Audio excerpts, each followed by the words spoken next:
guys, I hope you're all doing well and I hope you're all safe. In Wednesday's video, I'm going to correct the analysis of She Walks in Beauty and written by Lord Byron. And I'm going to do the questions on this poem. Okay, and they are similar to the stage or the quiz that you are going to do hopefully, when we go back to school. Now, She Walks in Beauty. Now, I think I have checked most of the answers, and some of them had it correct, had the analysis correct. Okay, because obviously the poem is very easy, unlike the other poems that we analyzed or we interpreted. However, I would like to tell you about the historical background or the literature or the literary background of this poem specifically. Lord Byron is an English poet. Okay, he's an English poet. He was very famous at that time, and he was born in 1788, and the poem was first published in 1815. And as you know, as you analyzed, the poem praises and seeks to capture a sense of the beauty of a particular woman. Now, before talking about the poem, I'm gonna talk about the Romantic era or period in details. Romanticism, guys, I think I've spoken about it in the class. I don't actually remember. But Romanticism was a major literary and artistic movement that appeared in Europe in the late 18th century and early 19th century. I think if I'm not mistaken, it's around 1780 something and 1850. So it was the period in which poets like Lord Byron, William Wordsworth, who else? Like Taylor Coleridge, they were writing, but they were writing behind the elements of Romanticism or Romantic period. So the reaction, it was a reaction against the reason. So Romanticism developed as a reaction against the age of Enlightenment. Okay, before Romanticism, we used to have the Age of Enlightenment, which emphasized logic, science, and reason.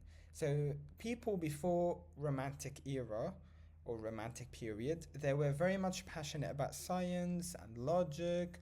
So that's why it was called the Age of Enlightenment. However, the Romantic writers believed that feelings, imagination, and emotions were more important in order to understand life.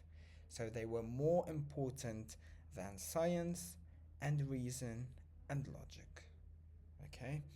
And they were very passionate about nature as well. So nature was very important, it was very crucial to Romantic poets because they saw nature as beautiful, powerful, and supernatural. Okay, so nature was often used to reflect human emotions. They believe that God is found in nature and nature is found in God. That's what they used to believe in, the Romantic poets. Now, for example, in She Walks in Beauty, the woman's beauty is compared to the night sky and stars. And this is nature, by the way. Okay, this actually shows the romantic love of nature. And again, the Romantic writers focused on personal emotions and individual experience.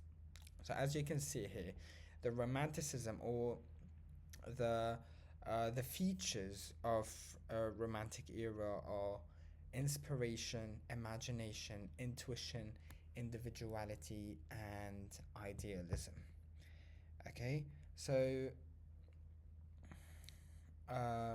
instead of writing about the society, about the rules, the poets used to write or used to express love, sadness, imagination, and deep feelings. And this is what you are going to find in this poem specifically. As I said, because the poets used to believe that feelings and emotions are way better, are the most important things in order to understand life. Now, the romantic poets often wrote about beauty, okay, and the mystery and dreams and sometimes the supernatural. Now, they believed that beauty could reveal the inner truth and purity, okay, and this is also found in She Walks in Beauty. Now, I'm going to analyze, yes, I'm going to analyze each stanza in this poem, and I'm not going to analyze line by line, but stanza by stanza.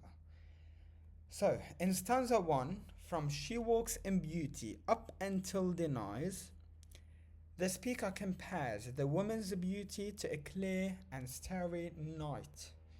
Okay, so the line She walks in beauty like the night suggests that her beauty is calm. Okay, her beauty is calm and mysterious and natural rather than bright like this like the day, sorry. So the speaker explains that the perfect balance between light and darkness creates her beauty. So this harmony appears especially in her eyes and face. So the light is soft and gentle, unlike the harsh brightness of daytime. So this stanza emphasizes that her beauty comes from perfect harmony and balance. Okay?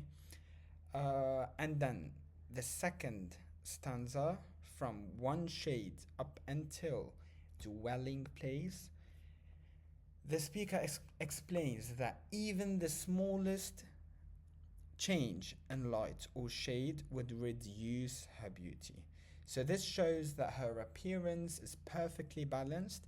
The poet describes how this beauty appears in every strand of her dark hair and in the soft light on her face.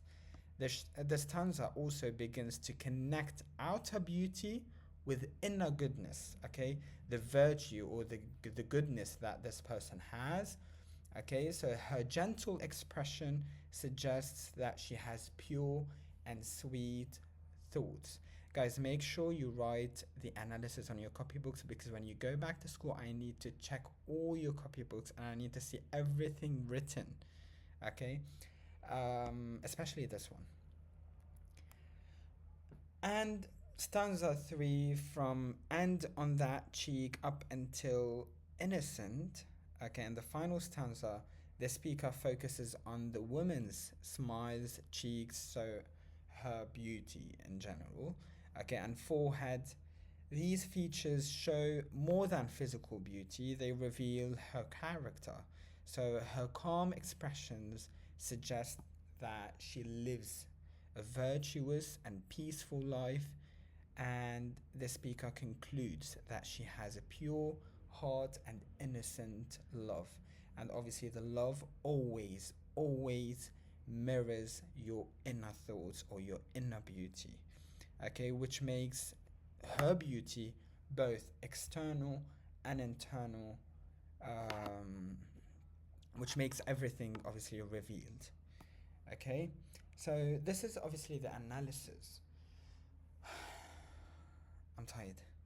Okay, so this is the analysis of She Walks in Beauty, and I'm going to do the questions now and to show you some literary devices used in this poem.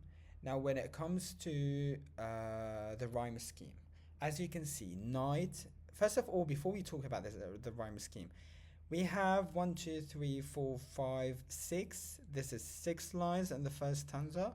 1, 2, 3, 4, 5, 6 lines in the second stanza, and 1, 2, 3, 4, 5, 6 in the third stanza. So in total, we have 18 lines. Now, in terms of rhyme scheme, you need to check the last sound of the line. Okay, which is basically night skies, so AB, bright eyes, AB, another AB.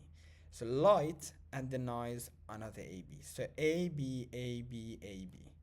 Okay, it's more than 14 lines, so you need to expect more than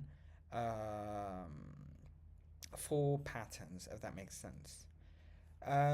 One shade and then up until here less. I have less here.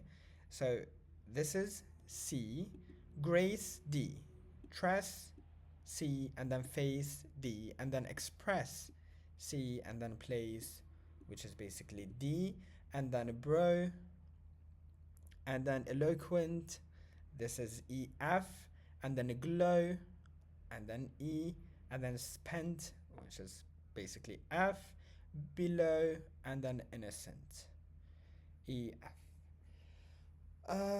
So we have 18 sounds, and then we are going to move to not the description. I basically analyzed all the poem. Now, regarding the themes, it's about the beauty, it's about innocent love, okay, it's about uh, and then the I don't want to talk about symbolism here. So the first literary device here is personification. Okay, he believes, or he just like he gives human traits to the nature. For example, here he said, which heaven to gaudy day denies. Can heaven really deny something? No, of course not. And this is called personification. The smiles that win, so obviously the smiles do not win. Okay, it's something that is not human. Um, and we have where thoughts serenely sweet express, the thoughts do not express, okay, in her face. So this is also personification. Uh, in line 14 and 15, and you can see in line 11 and in line 15 here, in line 6 as well, we have personification. Now, when it comes to metaphors, we have dwelling phase, which is basically the woman's mind. I'm comparing, okay. I have raven, which is basically the dark hair, okay, and I have the similes, which is basically she walks in beauty, the first line, she walks in beauty like the night. We have the simile here, and the word is like, okay. I'm comparing the woman to the night, which is basically she, okay. The language used, I have three stanzas, 18 line poem of three 6 line stanzas, and the rhyme scheme is presented below. As you can see, A B A B A B, okay, and then we have C D C D C D, and then E F E F, and then E F. Now, if we talk about the diction, okay, the diction and the word choice, basically, the diction is the word choice. Whoever does not know what diction means, diction is the word choice that the poet or the author uses. Um, so the diction in this poem specifically is somehow romantic, okay, or and idealistic, because why? It reflects the values of the romantic period, okay. As I said, this poem mirrors the romantic era or the romantic period, because the poet himself was romantic, okay. So now, regarding the tone, if I ask you about the tone of the poem, and I say to you, what is the tone of the poem? You should say that the tone of the poem is admiring, reverent, and when I say reverent, it means that it's honorable or glorified. Okay, why? Because he's talking about the beauty of this woman, so he's glorifying the beauty of this particular woman. Okay, and I have already discussed the literary devices, and I don't care about these. Yeah, I don't care about these. All right. Now, what you have to do, guys, I'm going to post a question, and this question is analysis. You have to relate, okay, this poem to something that you have read before. I'm going to mention it in the assignment. Okay, it's a surprise. When you see in the assignment, you need to write analysis, and when I say analysis, it has to be one paragraph. Okay, it has to be one paragraph. Make sure it's not too short, and make sure it's not too long. So at least 12 lines, at least. Okay, because this is what you are going to do in the stage as well. Hopefully, if we have stage, I still don't know, but I'm just like guessing. Um, all right. If you have any questions, you can always reach out to me. Always. All right. And I think I will see you soon. Stay safe and have a great day. Thank you for watching, and don't forget to hit that subscribe button if you haven't already so you don't miss out on any future content.